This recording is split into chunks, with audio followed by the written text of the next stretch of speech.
तो महाराज जी, आजकल ये जो बच्चे लिव इन रिलेशनशिप में रहते हैं या जैसे जॉब करने आए इकट्ठे लड़के लड़कियां रह रहे हैं, तो ये कल्चर तो बिल्कुल ही गलत है। बिल्कुल ही गलत है, 101% गलत है। क्योंकि माँ बाप को लगता है वो जॉब करने गए हैं। जॉब कहाँ कर रहे हैं, उनका तो कुछ और ही जॉब चल रहा है। हमें सेक्स एजुकेशन सिखाया जाता है, और जो मैं मगरबी तालीम कह रहा हूं वो हिंदुस्तान में भी, मुंबई में भी हो रहा है।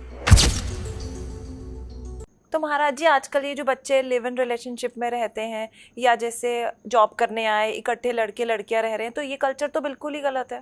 बिल्कुल ही गलत है, 101% गलत है। क्योंकि माँ बाप को लगता है वो जॉब करने गए हैं। जॉब कहाँ कर रहे हैं, उनका तो कुछ और ही जॉब चल रहा है। उनका तो कुछ और ही जॉब चल रहा है।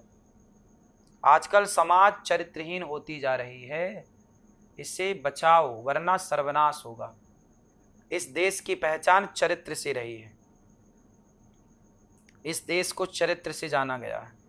चरित्र गवाओगे तो पाओगे क्या? चरित्रहीन व्यक्ति राष्ट्र का निर्माण कर सकता है? फिर ये जो युवा पीढ़ी है, कल तो यही देश के कोई प्रधानमंत्री बनेगा, कोई राज्य मंत्री बनेगा, कोई कुछ, पर ये खुद चरित्रहीन होंगे तो देश को कहाँ ले जाएंगे? इसलिए देश को चरित्रवानों की जरूरत है, चरित्रहीनों की नहीं। इसलिए अपनी संतान को चरित्रवान बनाइए, वरना ये चरित्रहीन लोग अपना कल्याण तो कर नहीं सकते, देश का और समाज का खाक करेंगे। अल्हम्दुलिल्लाह वस्सलातु वस्सलाम अला रसूलिल्लाह व अला आलिहि वसहबिहि अजमईन, अम्मा बाद। अऊज़ु बिल्लाहि मिनश शैतानिर रजीम, बिस्मिल्लाहिर रहमानिर रहीम। मगरिबी तालीम में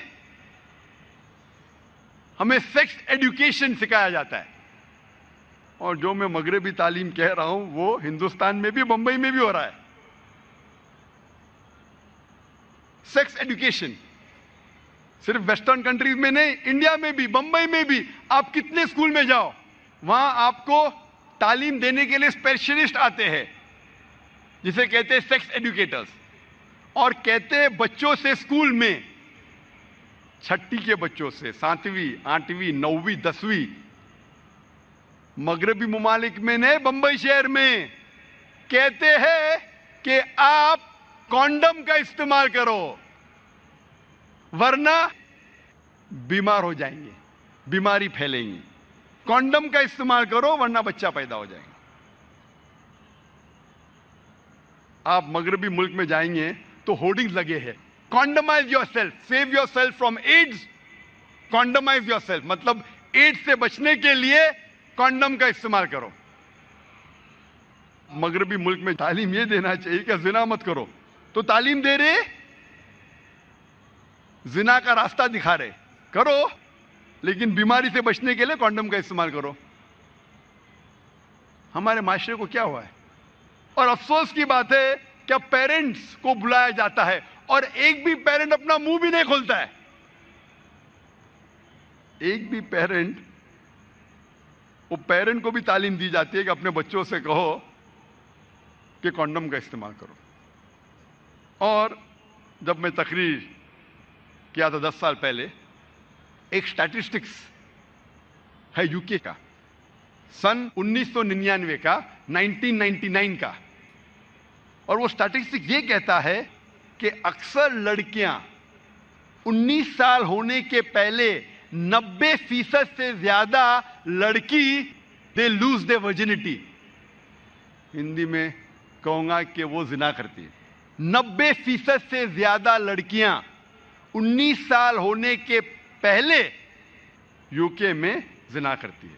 और एक स्टैटिस्टिक जो चंद साल बाद का है कि यूएसए में 95% of the girls lose their virginity before they leave college. 95%, 95%।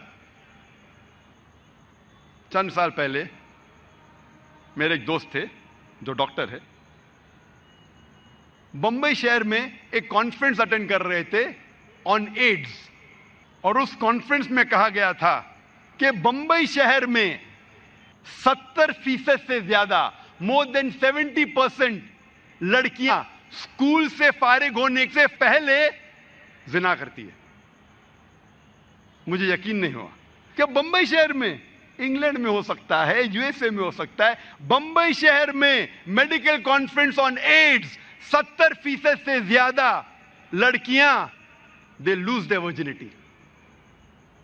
Urdu में कहूंगा जिना करती है। 70%। 10 लड़कियां जो स्कूल में जा रही बंबई शहर में, 10 में से 7 जिना कर रही है। कान को यकीन नहीं होता। ये भी स्टैटिस्टिक्स से चंद साल पहले की। हम क्या सिखा रहे हैं हमारे बच्चों को? इसीलिए जब एक सर्वे किया गया था यूके में, इंग्लैंड में, सिंगल सेक्स स्कूल और कोएड स्कूल के दरमियान एक सर्वे हुआ था, स्टडीज, कि जो स्कूल में सिर्फ एक जिन्स के बच्चे पढ़ते, सिर्फ लड़कियां या सिर्फ लड़के, और दूसरी जगह कोएड स्कूल, लड़के लड़कियां साथ में पढ़ती है, the results of a single sex school, जो तालीम का जो मयार है और जो रिजल्ट्स है कामयाबी एग्जामिनेशन में, सिंगल सेक्स एक जिन्स की स्कूल में और बेहतर है। जहां सिर्फ लड़कियां पढ़ते स्कूल में या सिर्फ लड़के पढ़ते, उसका रिजल्ट इम्तिहान में और बेहतर है बनिस्बत कोएड स्कूल के। क्योंकि कोएड स्कूल में बच्चे एक दूसरे से कंपटीशन लगाते कि कैसे अपने ऑपोजिट सेक्स में हीरो या हीरोइन बने, कैसे मुतासिर करे अपने दूसरे जिन्स को। लड़का लड़की को मुतासिर करना चाहता है और लड़की लड़के को। इसीलिए यूके गवर्नमेंट सोच रही थी कि हम और सिंगल सेक्स स्कूल खोले, एक जिन्स की स्कूल खोले। इस्लाम की तरफ आ रहे। ये थी मगरबी तालीम। मैं मिसाल दूंगा अभी ईसाई स्कूल के बारे में। हिंदुस्तान को अंग्रेज तो छोड़ के गए, लेकिन तालीम की बुनियाद अब भी क्रिश्चियन मिशनरीज के हाथ में है। हिंदुस्तान में कई स्कूल है। अक्सर जितने स्कूल है हम जानते हैं, मेजॉरिटी जो एजुकेशन, जो बुनियादी एजुकेशन की तालीम है, अक्सर शहरों में वो क्रिश्चियन कॉन्वेंट स्कूल्स कर रहे हैं। और कई स्कूलों में बच्चों को किस तरीके से मुतासिर किया जाता है उसकी मिसाल दूंगा मैं। अक्सर स्कूल में, चाहे बम्बे में हो, दिल्ली में हो, बेंगलोर में हो, हैदराबाद में हो, अक्सर स्कूल में सुबह को उन्हें दुआ करनी पड़ती है ईसा अलैहिस्सलाम को, नौज़ुबिल्लाह, क्योंकि ईसाई मानते हैं क्या ईसा अलैहिस्सलाम खुदा है, नौज़ुबिल्लाह। और हर सुबह हमारे बच्चे ईसा अलैहिस्सलाम से दुआ करते हैं। फिर भी हम लाखों रुपया डोनेशन दे रहे, रिश्वत दे रहे स्कूल में दाखिल करने के लिए, ताकि हमारे बच्चे हर सुबह शिर्क करें। वो तो क्या देखा जाएगा, मैं बच्चे को घर पे सिखाऊंगा। अफसोस की बात है कि बंबई तो छोड़िए, हमारे इलाके में जहां मेरा इदारा है इस्लामिक रिसर्च फाउंडेशन, उस मोहल्ले का नाम है डोंगरी। मैं स्कूल का नाम नहीं लूंगा। डोंगरी में एक मुसलमान की स्कूल है जहां बच्चे 95% से ज्यादा, 95% से ज्यादा मुस्लिम पढ़ते हैं, मैनेजमेंट मुस्लिम। लेकिन उस स्कूल के कैलेंडर में जो प्रेयर्स पढ़ेंगे, ah Lord give us our day ah daily bread, Bible के कोटेशन है। ईसा अलैहिस्सलाम से नौज़ुबिल्लाह कह रहे हैं कि वो हमारा रब है और उससे दुआ कर रहे हैं। आप सोच सकते, मुस्लिम मैनेज स्कूल,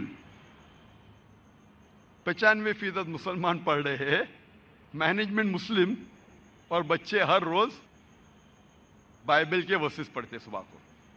जब पता चला तो हमने मैनेजमेंट से कांटेक्ट किया। अल्हम्दुलिल्लाह खुशी की बात है कि उनने उस दुआ को बदल दी। लेकिन कितने सालों से पढ़ा रहे थे मैं ये नहीं जानता हूं। कुछ स्कूल में आप देखेंगे कि नन्हे बच्चों को किस तरीके से उनके जहन को भड़काया जाता है। मिसाल के तौर पे कुछ स्कूल है जो हर सुबह में बच्चों से दुआ करवाते हैं, या अल्लाह हमको चॉकलेट दे। कोई चॉकलेट नहीं मिलती। हे राम मुझे चॉकलेट दे, कोई चॉकलेट नहीं। ओ जीसस मुझे चॉकलेट दे, और ऊपर से चॉकलेट गिरती है। वो बच्चे के जहन में क्या गुजरेंगी? वो सोचेगा कि मैं अल्लाह से फरमान करता हूँ, अल्लाह से दुआ करता हूँ, कोई जवाब नहीं। राम से दुआ करता हूँ, कोई जवाब नहीं। ईसा अलैहिस्सलाम से दुआ करता हूँ, फौरन चॉकलेट मिलती है मुझे। फिर चॉकलेट के रैपर पे लिखा होता है या अल्लाह। बच्चा चॉकलेट को खोल के खाता है, चॉकलेट कड़वी होती है। चॉकलेट के रैपर पे लिखा होता है हे राम, चॉकलेट खोलते खाती है, चॉकलेट कड़वी होती है। चॉकलेट के रैपर पे लिखा होता है ओ जीसस, बच्चा चॉकलेट खाता है, चॉकलेट मीठी होती है। एक लफ्ज कहे बिना उस बच्चे के जहन पे फौरन, उस नन्हे से बच्चे के जहन पे यह समझ में आता है कि ईसा अलैहिस्सलाम हमारा कहना मानते और हमें अच्छी चीजें देते हैं। ऐसी कई मिसाल है। मैं और एक मिसाल दूंगा। स्कूल में बच्चे पिकनिक के लिए जाते, कुछ स्कूल में साल में 1 बार, कुछ स्कूल में साल में 2 बार। जब पिकनिक पे जाते तो बस खराब हो जाती है, तो टीचर कहती है अभी दुआ करो कि बस अच्छी हो जाए। बोलो बच्चों या अल्लाह, बस शुरू हो जाए। तो या अल्लाह बोलते, इग्निशन देता है ड्राइवर, बस नहीं शुरू होती।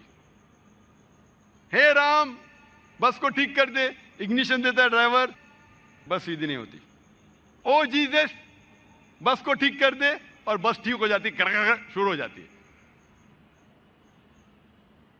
उस बच्चे के जहन पे, नन्हे से बच्चे के जहन में ये मालूम हो जाता है कि मेरा मददगार सिर्फ ईसा अलैहिस्सलाम है, नौज़ुबिल्लाह, और वो ही हमारा ईश्वर है।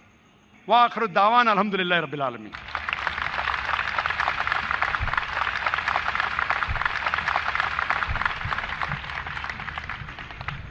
तो नाजरीन, आपको ये वीडियो कैसी लगी? अपनी राय हमारे साथ कमेंट सेक्शन में ज़रूर शेयर कीजिए, और इस तरह की और वीडियोस देखने के लिए हमारे चैनल को ज़रूर सब्सक्राइब कीजिए। वीडियो देखने के लिए शुक्रिया। अल्लाह हाफ़िज़।